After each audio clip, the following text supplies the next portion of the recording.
Hola, buenos días. Hola, Mario.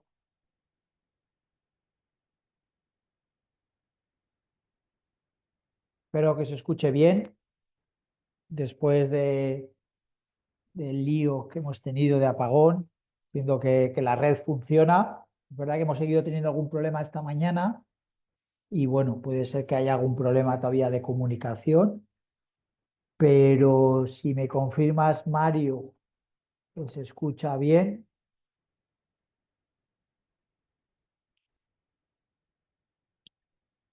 Buenos días. Perfecto, pues muchísimas gracias. Así de esta forma estamos algo más convencidos de que volvemos a una cierta normalidad tras el apagón vivido en España en el día de ayer, ¿vale? Entiendo y aprovecho también como este segundito antes de empezar la clase, entiendo que habréis tenido problemas de asignaturas o asignatura de ayer.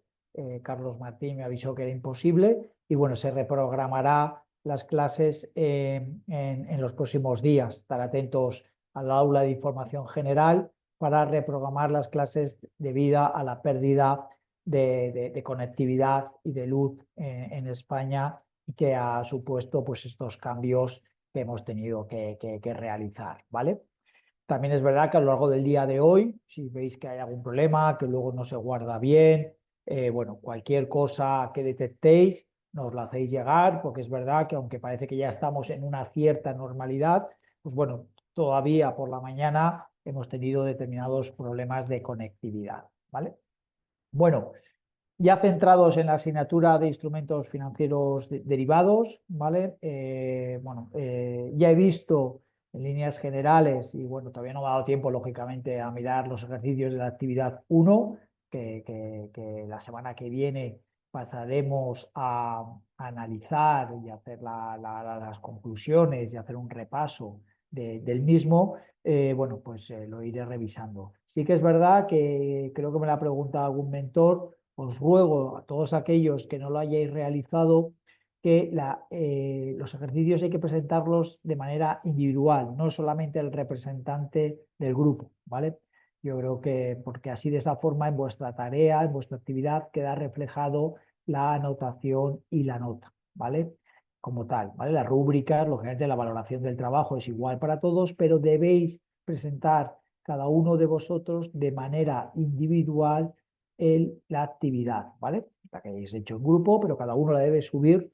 eh, Vale, no te preocupes, Mario. Hay tiempo, ¿eh? No tengo en cuenta, todavía no he empezado ni a corregirlo, pero como es algo habitual en la primera actividad, que suele ser pues un poco, eh, bueno, la primera vez que tenemos la actividad es normal que, bueno, que pensemos que el representante del grupo sube la actividad, que está bien hecho, que no pasa absolutamente nada, pero para la hora de valorar prefiero que cada uno de vosotros suba la actividad individual, que son copias de las otras, y así de esa forma pues queda reflejada su anotación, ¿vale? Pero no hay ningún problema, ni aunque se haga con retraso, no hay ningún problema. Y en el caso que alguno no lo haya escuchado, que alguno no lo haya visto, en el momento que yo pase a corregir, siempre hago una anotación cuando veo que del grupo de 5 o de 3 lo han presentado 2 y uno no, siempre le hago un comentario y le digo que por favor suba el trabajo del equipo va a poder valorar, ¿vale?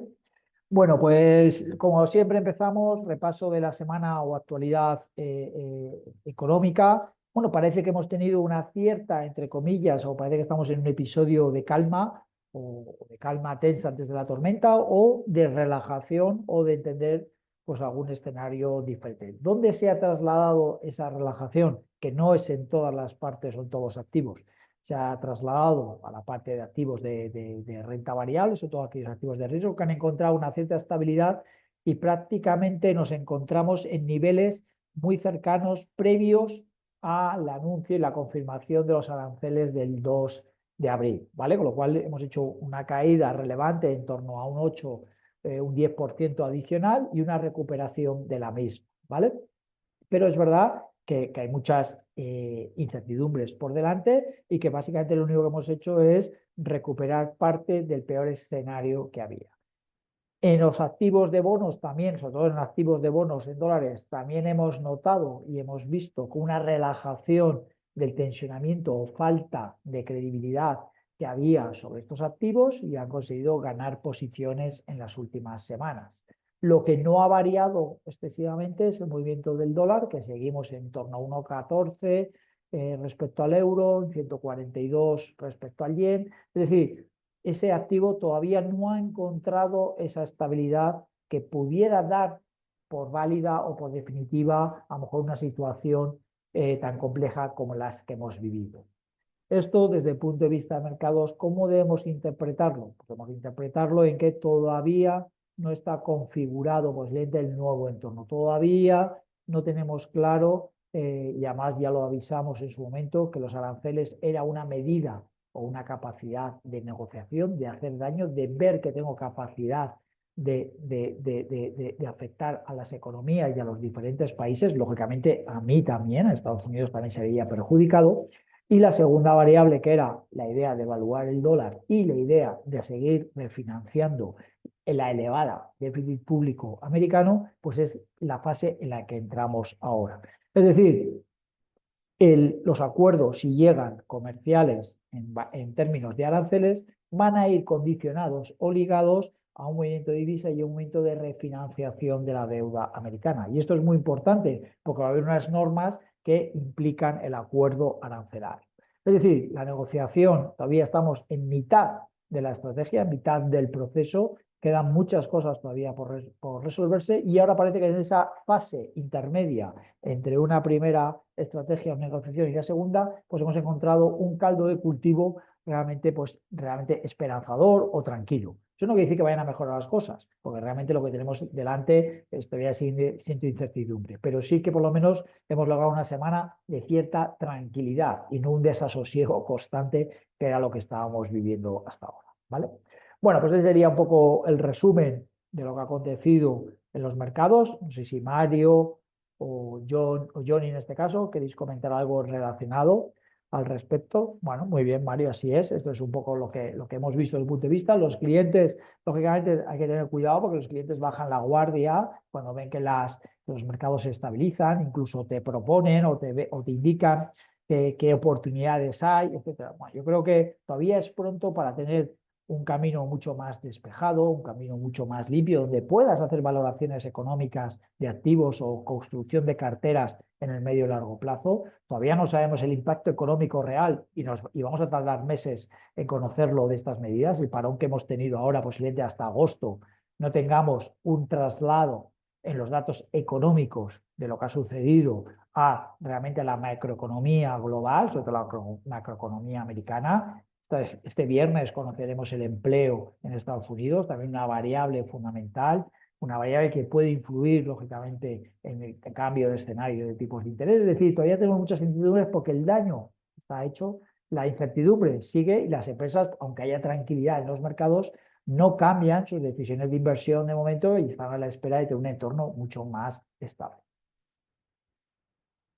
Eso es, Mario, se ralentizan los mercados y con razón. Así es el escenario en el que estamos ahora mismo. Bueno, voy a compartir, hoy ya pasamos, recordar, vamos a pasar ya a temáticas individuales. Recordad que hemos tenido una visión general, nos hemos introducido en el mundo de los derivados financieros. Ahora el curso luego en los derivados los acotamos en dos concretos. Un primer bloque que vamos a ver futuros sobre activos subyacentes concretos y vamos a trabajar con la casuística en la cual os vais a poder encontrar a nivel de asesorar, a nivel de gestionar carteras, cuál es lo habitual, qué incidencias o qué situaciones son las habituales de encontrarme en posiciones en divisa diferente a la local. Y luego iremos viendo diferentes activos, tipos de interés, materias primas, veremos algo también de renta variable y luego en el segundo bloque recordar que veremos las opciones. Hoy empezamos y voy a empezar a compartir.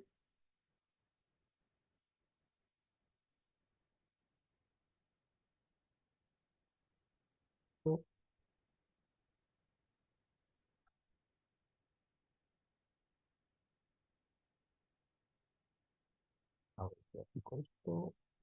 A ver. Lo veis bien, ¿no? Bueno, hoy empezamos con el tema de futuros sobre tipos de interés, ¿vale? Que es el primer campo.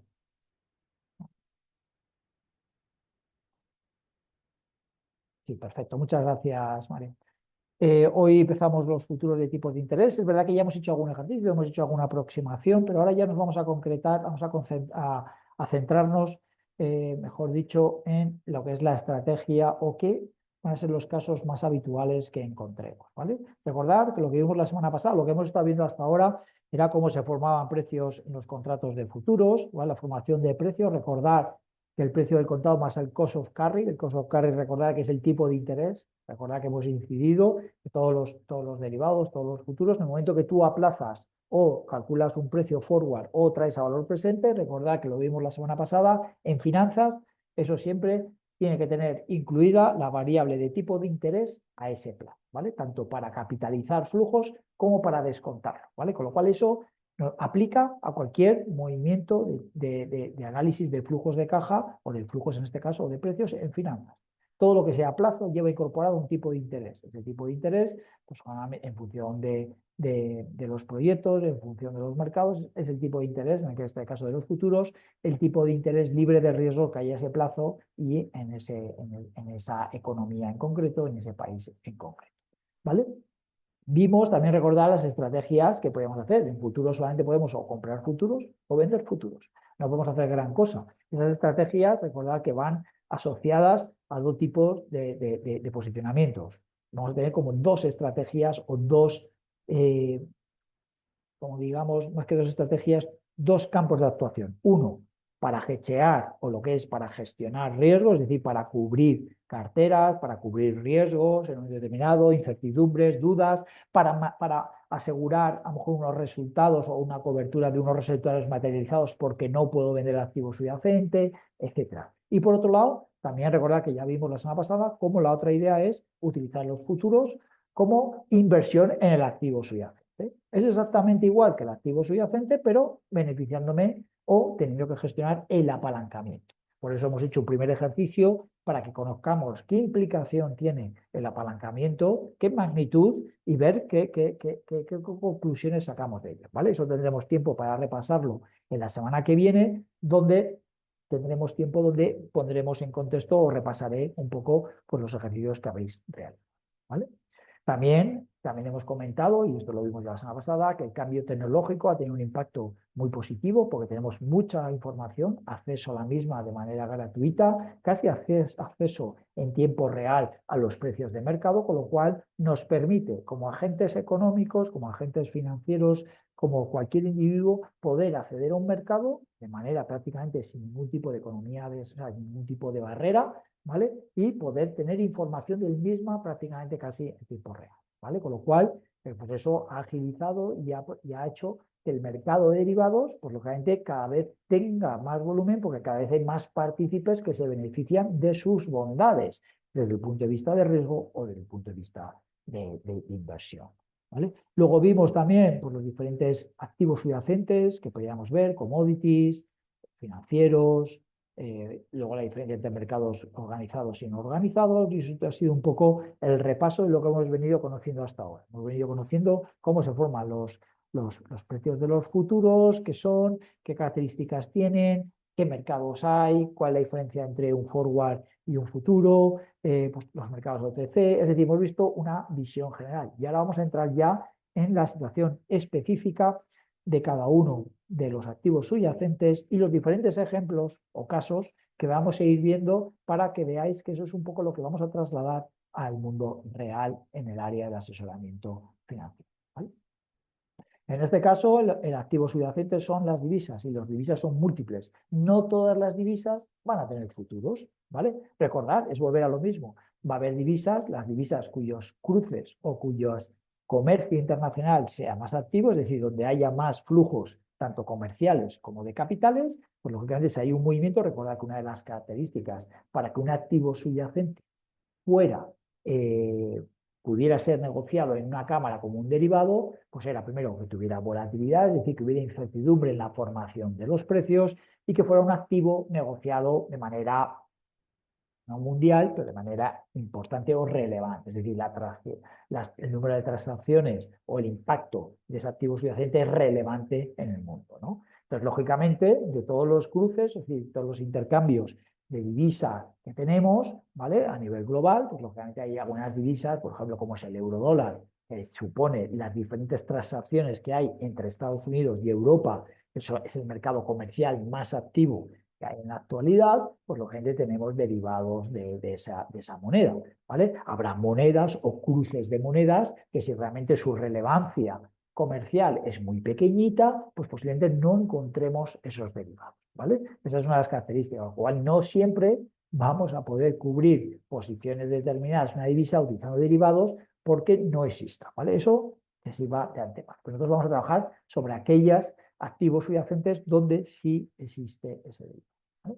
Recordar siempre las tres posibilidades. Es verdad que el arbitraje desde el principio es algo más académico y es algo que debéis de quedaros básicamente por la formación de precios, porque a lo largo de vuestra trayectoria profesional, lo normal o lo más posible, que es lo que me ha pasado a mí a lo largo de mis 25 o 30 años de experiencia profesional, es que se han ido incorporando activos subyacentes a negociar y derivados determinados al respecto, y con ello nuevas cámaras. Y es verdad que en los inicios de cualquier activo subyacente y cualquier cámara se suelen producir la oportunidad de arbitrajes. Y afortunadamente, teniendo ahora pues, sistemas de programación, sistemas que pueden detectarlos de manera prácticamente inmediata, pues bueno, pueden haber oportunidades. Para ello, el arbitraje claramente se va a beneficiar todos aquellos de vosotros que os terminéis dedicando a gestión de libros de derivados en grandes corporaciones, en bancos de inversión, etc.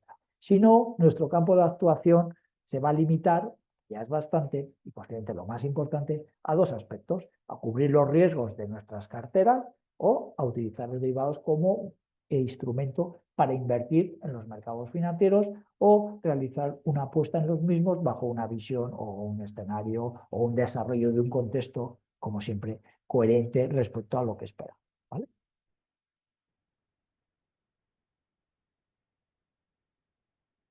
En las divisas tenemos que destacar que realmente el mercado se desarrolla, o la volatilidad de la misma o el impacto pues es a raíz de la ruptura del acuerdo de Bretton Woods, ¿vale? Que lo que supone es la ruptura del patrón oro, ¿vale? Es decir, hasta ese momento los países solamente, recordar desde el punto de vista de economía, los países solamente podían emitir, como digamos, deuda y dinero en función de las reservas de oros que mantenían. Es decir, tú tienes tanto oro, lo conviertes a tu divisa y esa es la capacidad que tú puedes emitir. Es decir, los países venían con una restricción, como digamos, entre comillas, monetaria importante y con poca capacidad de actuación en ese sentido, debido a la necesidad de acumular reservas para tener un equilibrio, ¿vale? Eso lo que permitía es que realmente el dinero que se había creado tuviera un respaldo, como digamos, real, con un activo real, con unas reservas que eran oro.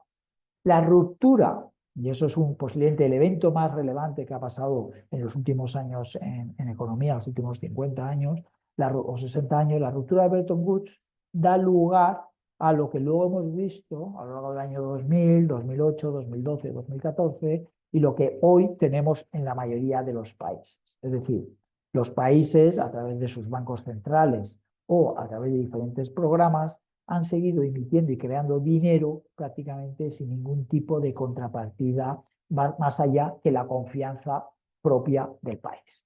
Es decir, todos los euros que en Europa son emitidos no tienen un respaldo económico o un respaldo en reservas que sustente la validez o el valor del euro. Es decir, el euro vale más por la credibilidad y la confianza del sistema que existe en el euro o en el dólar o cualquier otra divisa, que realmente financieramente por el respaldo que haya detrás. Y esto es importante porque realmente hemos roto las reglas en una nueva era económica que nos ha llevado a una nueva era financiera, y ese es el entorno que tenemos actual. Y eso cambió prácticamente no hace miles de años, sino hace 50, 60 años. En Bretton Woods creo que fue en el año 76 o 78, no me acuerdo. Lo podemos mirar luego en internet cuando se rompe Bretton Woods, ¿vale? Entonces, eso es realmente. Eso que ha generado que las divisas desde ese momento tengan una volatilidad mayor, Y eso nos ha permitido que, lógicamente, los derivados en divisas sean un instrumento muy utilizado para todos los agentes económicos que tienen una responsabilidad o tienen un impacto relevante tanto por comercio internacional como por compra de mercancías en otra moneda o por venta de mercancías en otro país, ¿vale? Con lo cual, desde hace años, todas las corporaciones con comercio internacional o con pagos internacionales, compra y venta de productos en otra divisa, y debido a la volatilidad que estas divisas pues, generan debido a raíz de la ruptura de Bretton Woods, observamos cómo el mundo o el mercado de futuros de divisa ha experimentado un crecimiento relevante, ¿vale? Y es muy importante, y a nosotros como profesionales nos va a tocar, porque lógicamente nuestros clientes no solamente van a invertir desde el punto de vista local en nuestra moneda, sino también ya están acostumbrados, y lo seguirán estando, a invertir en otras zonas geográficas del mundo, en otras divisas. Y tendremos que valorar dos opciones. Una, la opción de la inversión en ese activo, y dos, el riesgo de divisa que obtengo. Son dos operaciones totalmente diferentes, pero que tienen un nexo de unión, que es la valoración de la divisa. Y para eso los derivados es muy importante, ¿vale? Y eso a día de hoy es lo habitual. El otro día miraba para gestores, para carteras de inversión, donde invierten replicando índices como puede ser el MSCI World, ¿vale? Sería un índice de referencia. El MSCI World a día de hoy, a diferencia de hace 10 años, el peso de Estados Unidos en el MSCI creo que era el 36%, ¿vale? Es decir, si querías replicar el MSCI World, es decir, oye, yo quiero tener una diversificación mundial. Oye, ¿qué índice representa a nivel mundial? Pues el MSCI World representa un poco el peso de las diferentes economías y sus valores determinados, ¿vale? Si tú querías replicar que quieres estar invertido a nivel global, a nivel mundial, en el mundo en general, pues siempre pues, replicas el MSCI World. Y ese tenía un peso del 35% en Estados Unidos. A día de hoy, y debido a la evolución de las compañías americanas y de sus índices, el mismo peso para replicar eso supone un 70%. Es decir, para un europeo que quiere invertir en el MSCI World, prácticamente tiene que asumir un 70% de riesgo en acciones americanas, lo que supone un 70% de riesgo en divisa dólar, ¿vale? Con lo cual esto es muy relevante, incluso a la hora de composición de carteras, las más normales, que es replicar, que ya no es decidir qué tipo de cartera es, sino un posicionamiento táctico es relativamente importante, ¿vale? Entonces, la gestión de divisas, ese riesgo, no el riesgo de la cartera, sino el riesgo concreto de la divisa, pues tenemos dos formas habitualmente de poder cubrirlas. Una, utilizando futuros. Recordad que los futuros nos van a estandarizar, el nominal ya nos viene dado, el vencimiento también nos viene dado. Y utilizando forwards, o lo que hemos denominado en algún momento determinado, y a alguno de vosotros os sonará algo más, los famosos seguros de cambio, que son operaciones a plazo, ¿vale? De un pago o de un ingreso en una divisa diferente que pacto con un tercero, generalmente una entidad financiera que me cotiza esa operación, ¿vale? Eso es algo que ya hemos visto hasta ahora, hemos ido comprendiendo. Las grandes diferencias, y vuelvo a repetir porque es importante, aquí tenéis la diferencia entre un mercado forward y un mercado de futuros, ¿vale? El grado de acceso es uno a través del sector bancario, otro es a través de las cámaras, la negociación es directa, en los mercados futuros los intermediarios la cámara, no hay un lugar físico, un mercado centralizado. Bueno, pues aquí tenéis un poco las grandes diferencias que hay entre un mercado forward y un mercado futuros, pero es un derivado más allá para la cobertura, ¿vale? Estamos haciendo un poco repaso porque ahora vamos a centrarnos con los ejercicios, ¿vale? Las características generales, pues el CME Group es el mayor mercado de derivados de divisa y tipologías, ¿vale? CME es el primero y el más importante, y donde los mayores volúmenes se cubren, con lo cual, si yo quiero ver una divisa, si está cubierta, pues yo me iría a CME Group, ver si la cotiza ahí, o me iría a las cámaras locales, a las diferentes cámaras que a veces se crean a nivel pues, local. Aquí en España, por ejemplo, teníamos una cámara de derivados, se llamaba MEF, Mercado Español de Futuros Financieros, ¿vale? Donde pues, cotizaban o cotizan determinados índices pues, españoles y algunos tipos de bonos, ¿no? En un determinado. Realmente tuvo su momento, tuvo su liquidez y también ha generado futuros de contratos de divisa pues en plazos más cortos, con menos nominales. Es decir, las cámaras han ido viendo las necesidades que sus clientes potenciales tenían y han ido construyendo contratos de futuros a medida. Lo más importante, como siempre, es ver las especificaciones técnicas de la cámara, ver las garantías que me piden y ver el valor del contrato. Y siempre los vencimientos de las mismas. ¿Vale? En investing.com, como siempre, vais a poder seguir como una página más o aquel que tenga otro proveedor va a poder tener la evolución de casi todos los activos financieros y también de estos futuros. Es decir, tenemos la capacidad o la posibilidad de obtener toda esa información prácticamente de manera gratuita y muy sencilla, ¿vale? El eurodólar es el futuro más importante y más negociado, ¿pero por qué? Porque su activo subyacente es el más importante y el más negociado, no es por otro motivo. Es decir, como os he explicado antes, los cruces o como digamos, la comercialización de activos entre Estados Unidos y Europa, pues a nivel comercial es el mayor volumen. Posiblemente en unos años irá cambiando, sí. La penetración del mercado chino en las diferentes economías también, pero no solamente se tienen en cuenta los servicios, sea los bienes, sino también los servicios. Europa y Estados Unidos intercambian muchos servicios, ¿vale? Es decir, de consultoría, de ingeniería, y eso al final genera contratos y operaciones comerciales en diferentes divisas, ¿vale? Es decir, a día de hoy es el par, como digamos, el cruce más negociado en el mundo diariamente. Tiene volatilidad, lógicamente, y por eso pues, existe en el CME, en el Chicago Mercantile Exchange, tienes tu contrato de futuros muy estandarizado, recordar 125.000 euros de nómina de cada contrato, vencimientos trimestrales, marzo, junio, septiembre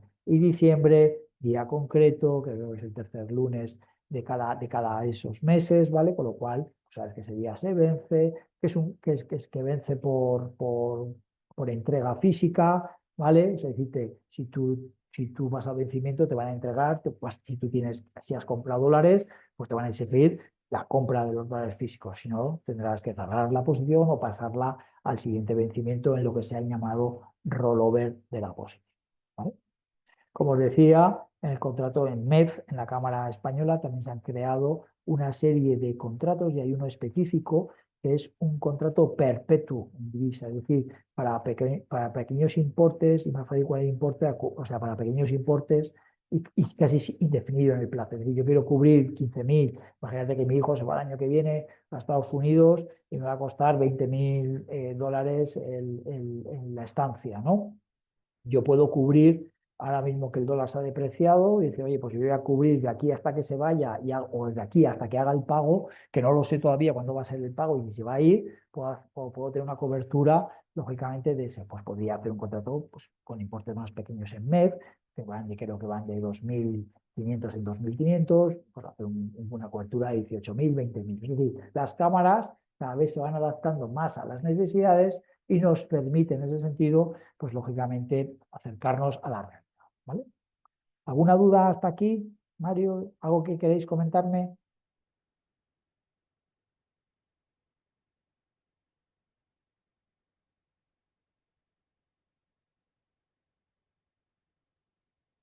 A ver, Mario me pregunta, la idea, entiendo, un contrato forward me debería proteger una posible subida del tipo de cambio de un contrato de euros que tengo que pagar, ¿vale? O sea, los contratos forward te van a cubrir del riesgo que tú tengas, ¿vale? Igual que los futuros, ¿vale?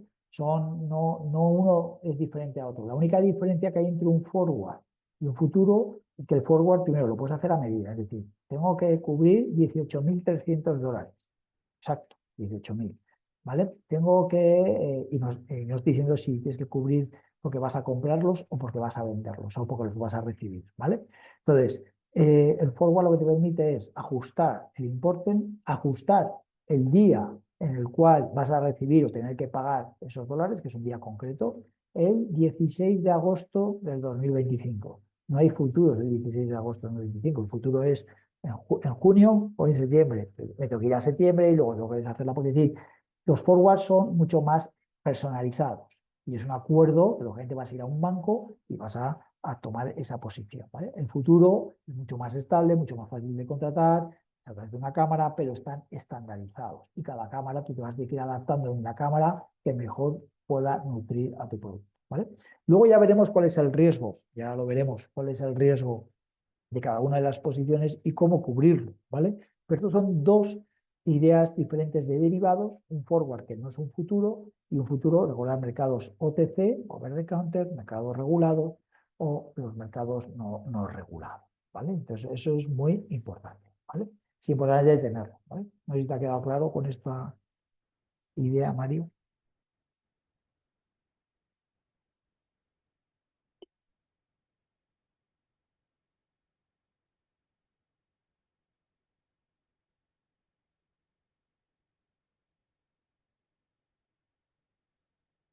Bueno, no es que se puedan vender los forwards. Lo que tú haces, tú, por ejemplo, tú tienes una cobertura del euro dólar, ¿vale? Imagínate, y para decir, y tú eres europeo, ¿vale?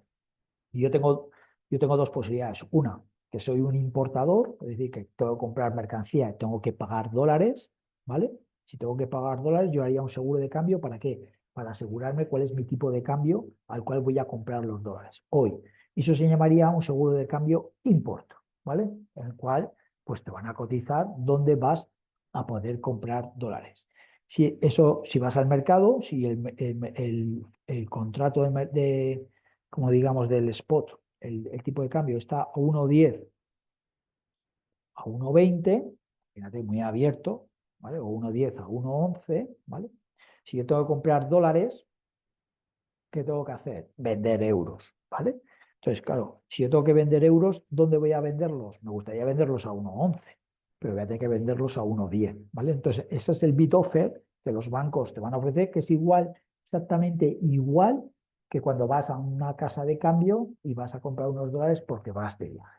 Entonces tú dirías, en este caso dirías, yo quiero hacer un seguro de import, con lo cual él te va a aplicar sobre el 1,10 los diferentes puntos básicos o el diferencial que hay, que es igual exactamente en el forward que en el futuro. Ya vimos un gráfico en su momento, no sé si lo tengo ahorita preparado, para que lo entendieseis, y en ese sentido tú tendrías el tipo de cambio para comprar o vender esos dólares. Es decir, no es que tú agredas a comprar o vender como en los futuros, es que eso sí que es diferente. En los forward tú ya pides cuál es tu lado, es decir, yo quiero hacer un seguro import, en el cual yo quiero asegurarme cómo voy a comprar los dólares dentro de 3 meses, o quiero hacer un seguro export, quiero asegurarme cómo voy a vender mis dólares dentro de 3 meses.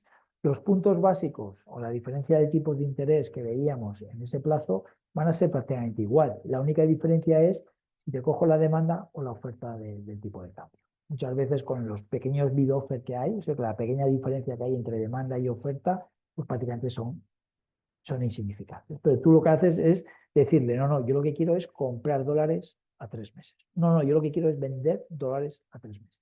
Y esas son las características propias del contrato forward. A diferencia del futuro, que tú sabes que cuando compras el futuro del euro dólar, ya sabes que te has comprometido a comprar euros o que es lo mismo a vender dólares a una fecha determinada a un precio determinado. Lo vamos a ver con varios ejemplos para que no os liéis, ¿vale?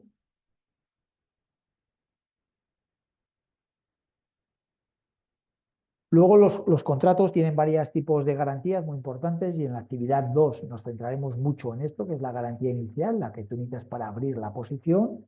Luego los futuros todos los días, recordad que tienen al precio de cierre, se hace un cálculo y tiene un P&L, o sea, lo que es una pérdida y beneficio diario, ¿vale? En función de cómo haya cerrado, se te asigna un resultado positivo o negativo en función de cómo haya ido y eso al final lo que hace es minorar o aumentar las garantías iniciales, hasta un punto que hay lo que se llama un margen de mantenimiento, un margin call, que se llama, que es cuando bajan de un nivel determinado, que la cámara también te va a avisar, también te va a decir cuál es ese nivel, debes reponer las garantías iniciales, porque si no, el broker o la cámara tiene la posibilidad y la obligación de cerrar esa posición porque no tiene las garantías suficientes para mantener la posición abierta. Y esto es muy relevante, ¿vale? Ya lo he dicho desde el principio, los clientes deben entender, cuando tú eres un profesional gestionado lo sabes y debes tener liquidez en tus carteras para poder afrontar esas garantías,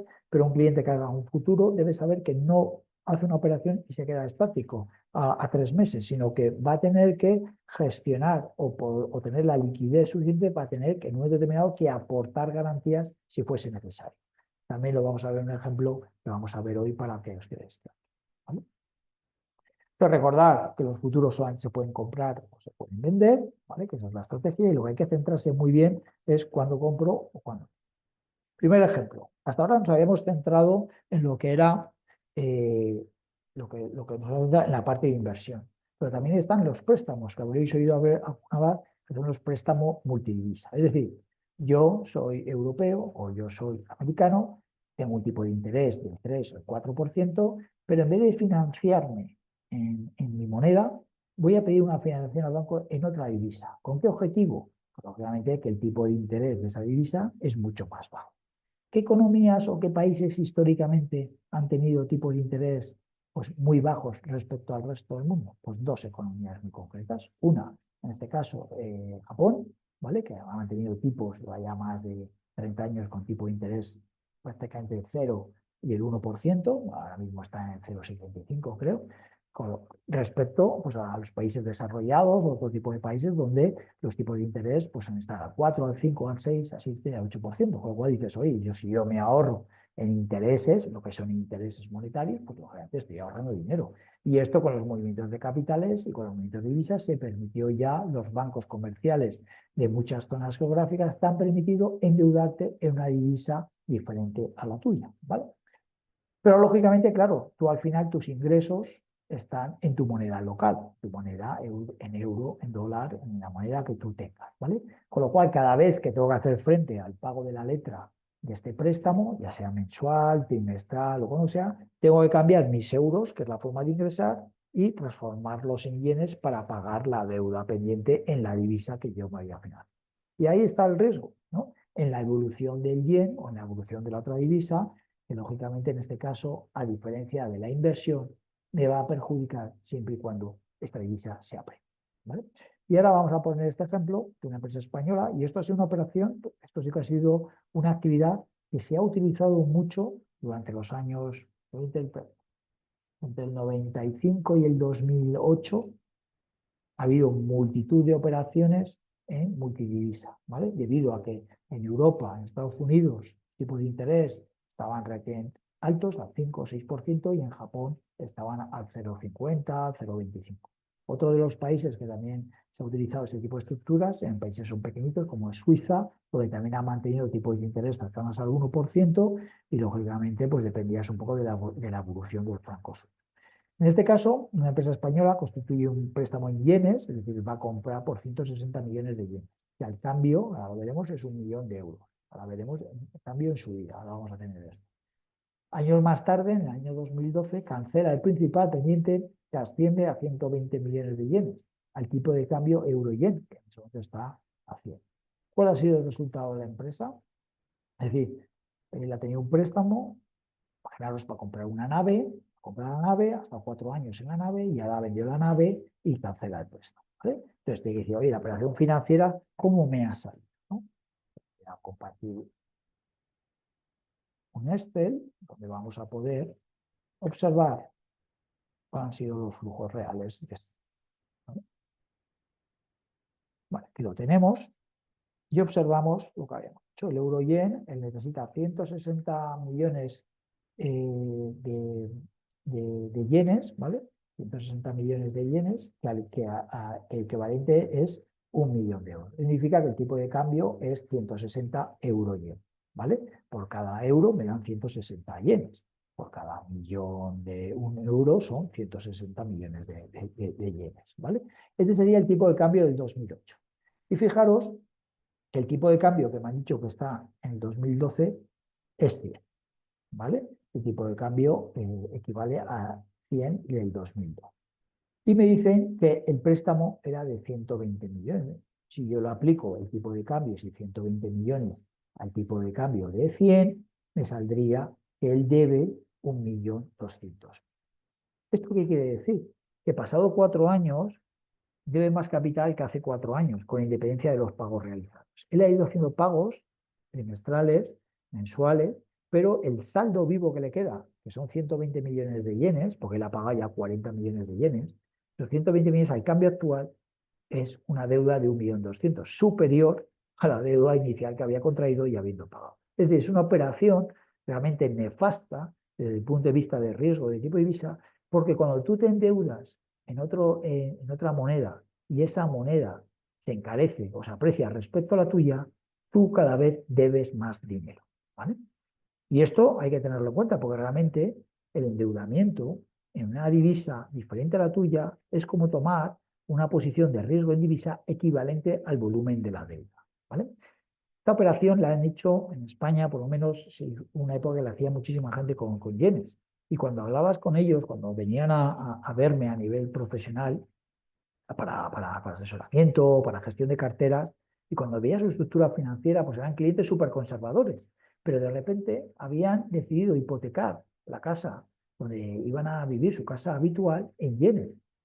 Y yo siempre les hacía la misma reflexión. Y decía, vamos a ver, si tu estructura de carteras o tu patrimonio X solamente estás dispuesto a invertir en renta fija, que la renta variable te da miedo, tienes un perfil súper conservador, pero en cambio eres capaz de la decisión más importante de tu vida, que es tu vivienda, financiarla en una divisa que la volatilidad de la misma es prácticamente equivalente a la renta variable.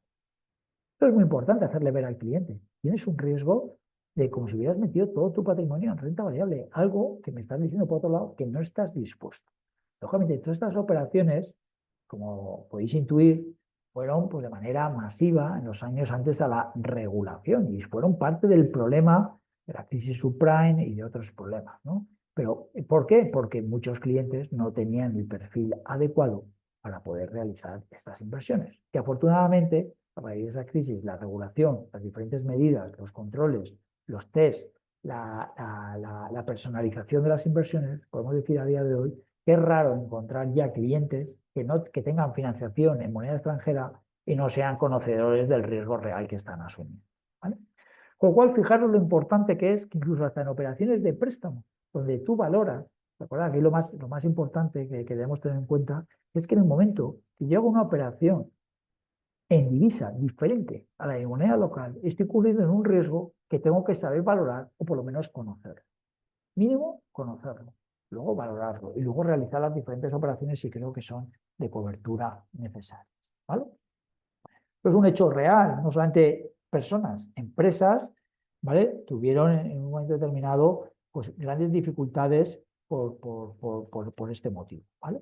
Con lo cual es algo relevante y es algo que posiblemente os vais a seguir encontrando en los préstamos multidivisa o clientes que quieren financiarse o empresas que quieren financiarse en una divisa diferente a la suya local, pero sí siempre y cuando todos los ingresos que tienen es en su divisa local, ¿vale? El problema, otra cosa es que tú pidas un préstamo en dólares y ingreses dólares. Bueno, al final cambias dólares por dólares, eso sería como si tú ingresas en euros y pides en euros. Bueno, pues eso no tiene ningún efecto, tienes un riesgo de tipos de interés, pero no un riesgo ahí.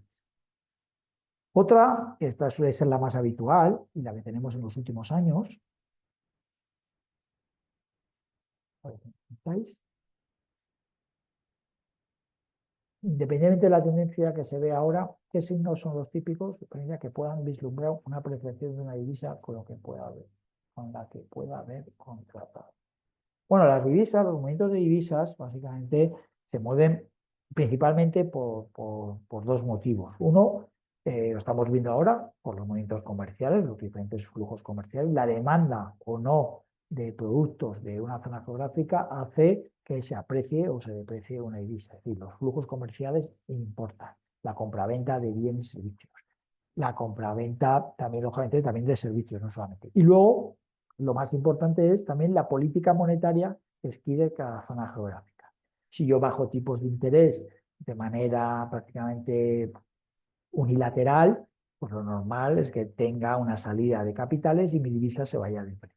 Si yo, en cambio, subo los tipos de interés para atraer capitales extranjeros para que inviertan en mis productos porque recibo una remuneración, pues eso tiene también determinado una mayor apreciación de la divisa. Por eso las divisas van a depender en gran medida de la variación de los tipos de interés y de la variación de los flujos monetarios. La variación de los tipos de interés depende básicamente de la inflación y de las políticas monetarias de los bancos centrales y las operaciones comerciales pues dependerá pues, del ciclo económico, de los diferentes flujos, etcétera, ¿vale? Con lo cual, esas son, yo diría en un porcentaje a lo mejor el 50% diferencial de tipos de interés y luego otras variables en función de la los flujos comerciales o de servicios que se realicen entre ambas zonas geográficas. Luego influyen otras, credibilidad. Ahora mismo hemos visto una época en la cual dirías, oye, los tipos de interés en Estados Unidos están más altos que en Europa y se está apreciando el euro. ¿Cómo es eso? Pues, bueno, pues tiene efecto, tienes razón. Ese diferencial se está manteniendo y el dólar se está depreciando. ¿Por qué? Por otros motivos, porque hay una reducción de los flujos comerciales relevante debido a la guerra comercial y además ha habido, entre comillas, dudas sobre los activos en dólares. Es decir, si tú me vas a poner, como digamos, aranceles, pues lo siguiente es que a lo mejor me restringas mis movimientos de capitales. ¿Qué haces cuando tienes el dinero o una incertidumbre en el exterior? Pues lo que haces es repatriar tus fondos. Si yo tengo que repatriar, soy europeo y tengo que repatriar mis inversiones o mis fondos que tengo en otras zonas en dólares, ¿qué hago? Tengo que vender dólares y comprar euros. ¿Y eso que alimenta? La depreciación del dólar. ¿Vale? Con lo cual, no es fácil, y no hay una única variable en mi experiencia, pero sí múltiples escenarios que te permiten intuir o entender que va a haber de manera tendencial, con sus picos, un movimiento en divisas relevante, que era lo que hemos hablado al principio del curso, que ya decíamos que parece que todavía no hemos encontrado y que a día de hoy yo seguiría apostando porque creemos que el dólar se va a seguir depreciando, con independencia a lo mejor de otras variables, ¿no? Entonces, ¿por qué? Pues porque tenemos, si esto se resuelve, Estados Unidos consigue seguir siendo líder y mantener la hegemonía económica mundial, pues a lo mejor cambiaremos y volvemos a tener un dólar apreciado. Pero mientras que eso no siga y además, adicionalmente, durante las políticas comerciales que se están adoptando van encaminadas a depreciar el dólar, tenemos que seguir pensando que vamos a tener un dólar más débil y un resto de divisas.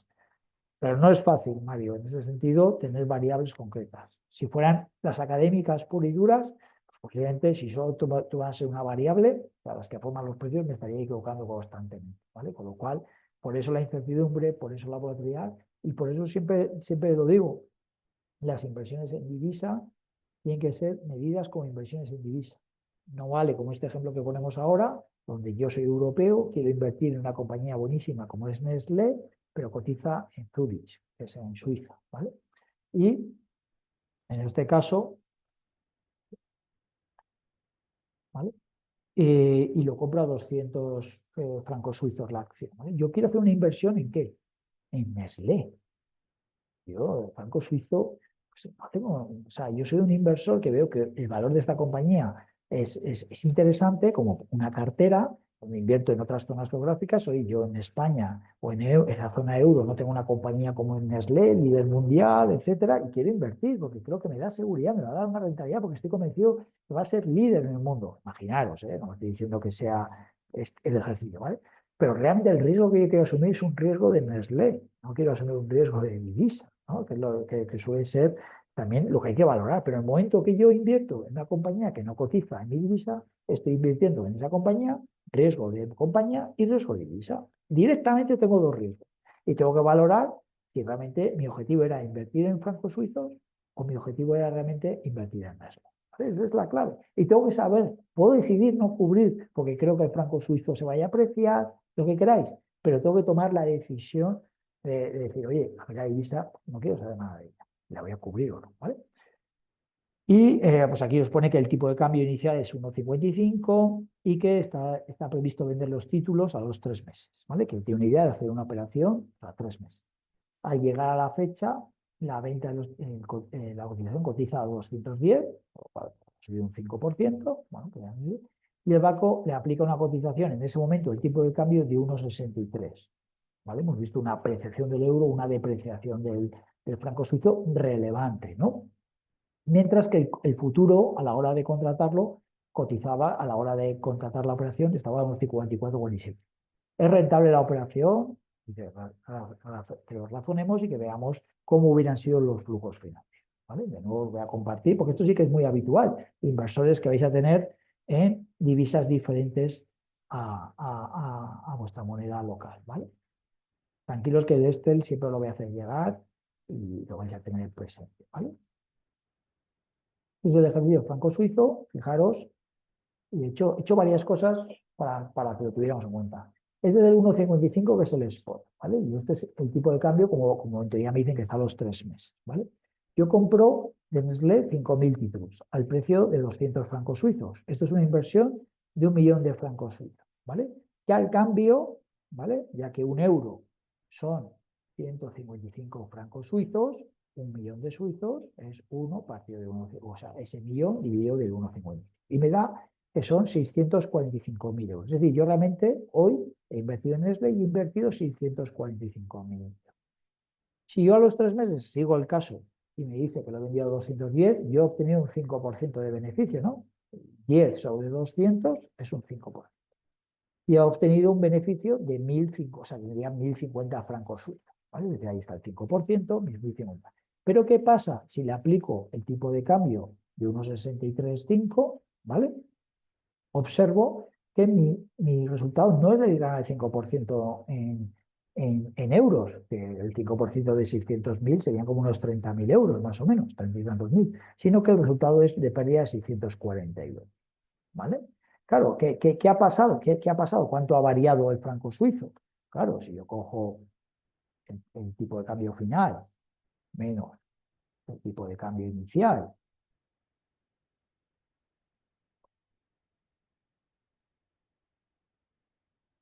y lo divido entre el tipo de cambio inicial, pues ahí tengo la rentabilidad que ha hecho el índice, que es el 5,48. Es decir, el euro se ha apreciado, se ha depreciado la divisa, más allá, un 5,48%, ¿no? O sea, todo el beneficio del que haya obtenido la acción se lo ha comido la divisa. Hubiera hecho una operación pues nefasta, muy buena desde el punto de vista de selección del valor, muy mala desde el punto de vista de gestión de riesgos de divisa, ¿vale? Por otro lado, me dicen que si yo en el momento inicial hiciera el futuro a 3 meses, ¿vale? A 1,5447. Fijaros, en este caso os he puesto que el 1.050.000, ¿vale? A 1,5447 sería 679.000, ¿vale? Reflejaría el beneficio obtenido.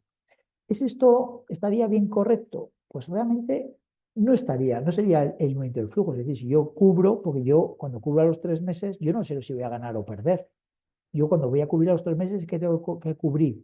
El nominal que invierto. ¿Vale? Esto es muy importante. Tú no vas a saber si vas a ganar o perder en una inversión. Con lo cual, quería poner este ejemplo, con lo cual realmente, cuando he puesto aquí realidad, la cobertura que tú haces del franco suizo, ¿vale? Es sobre el millón. Son los 647. ¿Vale? Esto ya es lo que has asegurado que vas a vender dentro de 3 meses el millón de francos suizos, que es la inversión realizada. ¿Vale? Y luego que vas a tener pérdidas o beneficios, en este caso son beneficios que van a aplicar al tipo de cambio. ¿Vale? ¿Qué va a pasar? Si obtengo 50.000, en este caso he obtenido 50.000 francos suizos, ¿a qué tipo de cambio lo voy a aplicar? Al de 1,63, que es el que me va a encontrar en el mercado, porque eso no lo he cubierto. Pero fijaros que aún así sigo obteniendo un resultado positivo, menor que este, porque en este he cubierto hasta los beneficios, pero son beneficios que desconocía, pero realmente esto es lo más cercano a la realidad.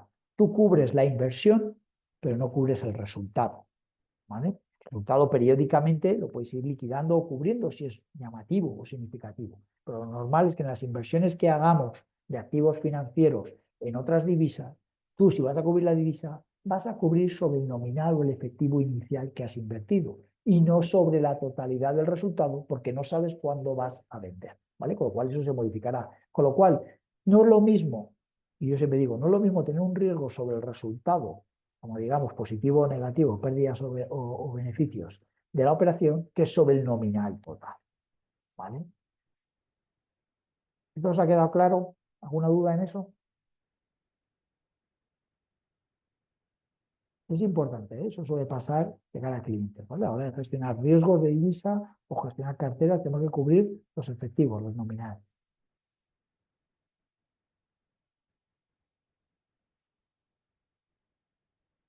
Va, no decís nada, es que va quedando claro.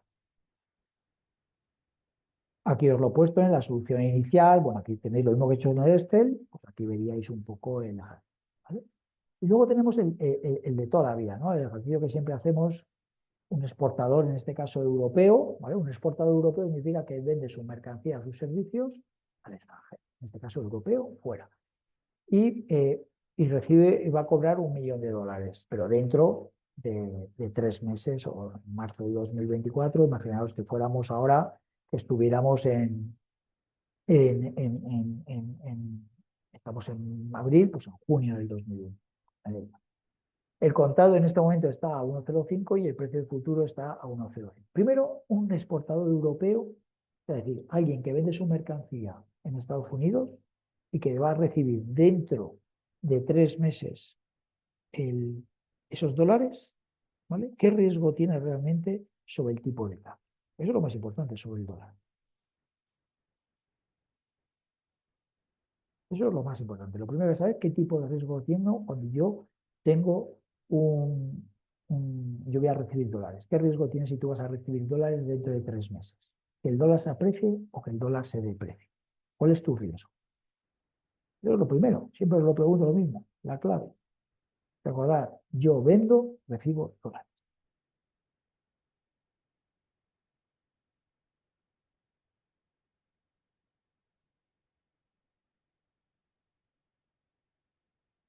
¿Cuál es el riesgo? ¿Veis alguno? Te lo hemos preguntado ya varias veces, ¿eh? El riesgo de un exportador europeo en dólares. Lo voy a preguntar 1000 veces porque son preguntas también a más de examen.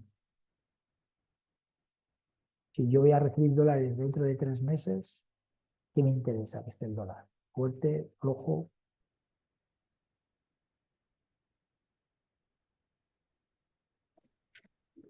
Fuerte sería.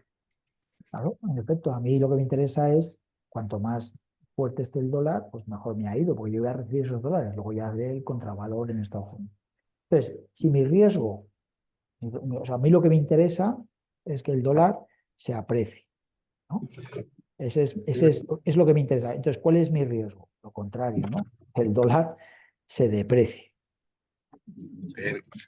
¿vale? Entonces, si el dólar se deprecia, ¿qué pasa con el tipo de cambio euro-dólar? Tipo de cambio euro para baja. Tipo de cambio, ¿Ves? No te digo yo. Fijar, eso siempre hago el mismo ejercicio. La cadena de valor, la cadena de valor es la siguiente. No me pasa, que estaba aquí. La cadena de valor, a ver si me permite escribir. Oh,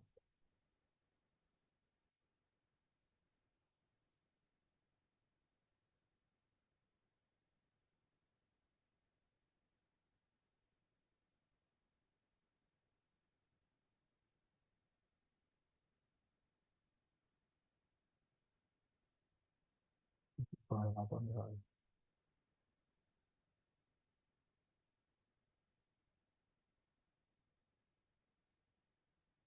Este es el tipo de cambio euro-dólar, ¿vale? Pero yo he dicho, volvemos al inicio, mi riesgo, o sea, ¿qué me beneficia? Que se aprecie el dólar. ¿Cuál es mi riesgo entonces? Si quiero cubrirlo, que se deprecie el dólar. Si el dólar se deprecia, es decir, esto baja, esto solamente tiene un objetivo, que es lo mismo, que esto suba. O sea, una divisa contra otra, si el dólar se deprecia, el euro se aprecia. Entonces, si el euro se aprecia, que es lo mismo que el dólar se deprecie, esto significa que mi riesgo es que el euro dólar suba, ¿vale? Porque si el euro dólar sube, significa que el euro vale más y el dólar vale menos. Ese es mi riesgo a cubrir. O sea, el riesgo del exportador es que el dólar se deprecie, como hemos dicho, ¿vale? Porque a él le beneficia, cuanto más fuerte esté el dólar, pues mejor a la hora de obtener, de cambiar luego esos dólares a euros, ¿vale? Pero su riesgo es que se deprecie el euro con el euro. Con lo cual, a la pregunta que me hace en el ejercicio, que tengo que llegar a una segunda idea, ¿qué estrategia debo seguir con futuros? El riesgo, para cubrir el riesgo es comprar el futuro del euro dólar, porque es el que realmente me cubre ese riesgo. ¿Vale? Ese es el que realmente me va a cubrir el riesgo de la divisa. ¿Vale? Luego nos quedaría, que lo veremos la semana que viene, nos quedaría, os lo voy a dejar para que lo queráis, para los que queréis ir haciéndolo, para ver si tenéis la capacidad, ver, como siempre, el número de contratos o el ratio, sabiendo las características de los y calcular cuáles serían las garantías de mantenimiento, ¿vale? Con las características propias del contrato, que creo que os las he puesto en el ejemplo. Aquí está. ¿Vale? Este sería el valor del contrato, recordad, perdona, 125.000 euros es el valor del contrato y estas son las garantías iniciales y las de mantenimiento. ¿Vale? ¿Vale? Con eso podríamos ir avanzando más. Esa parte no la hemos visto nueva, pero para todos aquellos que queráis avanzar, podéis ver cuántos contratos necesitaríais para cubrir esta posición y cuántas garantías. Claro, lógicamente las garantías es el número de contratos por las garantías iniciales y de cobertura.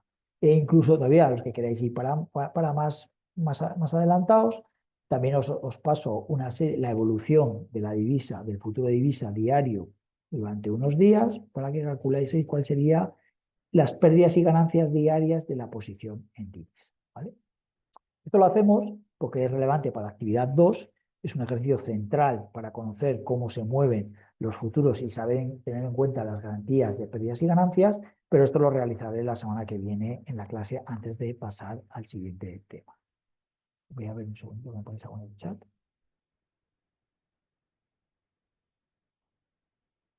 Vale.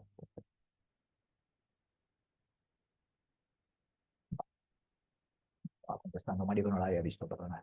Vale, pues eso sería un poco el punto, lo cual, insistimos desde el principio, ¿vale? Ese ejercicio lo tenéis, os voy a dar el Excel. Bueno, en el Excel lo tenéis ya desarrollado, ¿vale? Es lo único malo, que en el Excel ya lo tenéis resuelto, con lo cual ese Excel no lo voy a pasar hasta la semana siguiente para todos aquellos que quieran realizar, ¿vale? Con lo cual el Excel de lo que hemos visto hoy lo tendréis la semana que viene para aquellos que quieran realizar esa última ejercicio de actividad sin guía, ¿vale?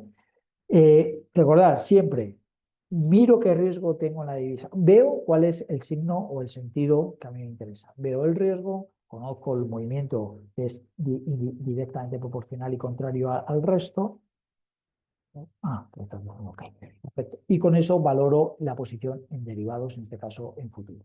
Si tuviera que hacerlo vía un forward, pues sería exactamente igual. En este sería un forward del export, que tendría que decir aquí al banco que me cotizara un forward export de 1.100.000 dólares a 3 meses. ¿Cómo está? De esa forma él sabe que yo tengo o necesito vender dólares dentro de 3 meses, porque realmente es cuando he exportado mi producto, porque lo he exportado hoy, el pago se hace a los 90 días, pues con mucha transacción de cualquier proveedor.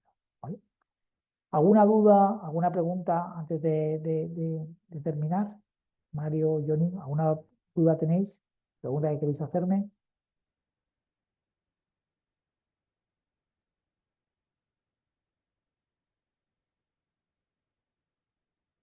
¿Todo claro? Perfecto, pues muchas gracias. Bueno, perfecto, Mario. Johnny, muchísimas gracias por vuestra presencia. Os dejo, paso la presentación, lógicamente os la subo ahora mismo a los archivos.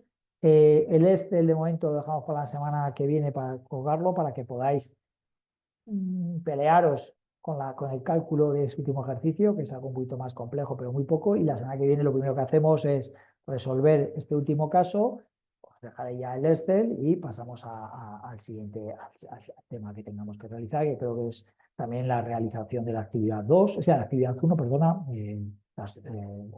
resolverla, ¿vale? Es verdad que es una actividad algo más genérica y no tiene una única respuesta y a seguir avanzando con el temario, ¿vale? Bueno, pues os dejo aquí, ha sido un placer como todas las semanas.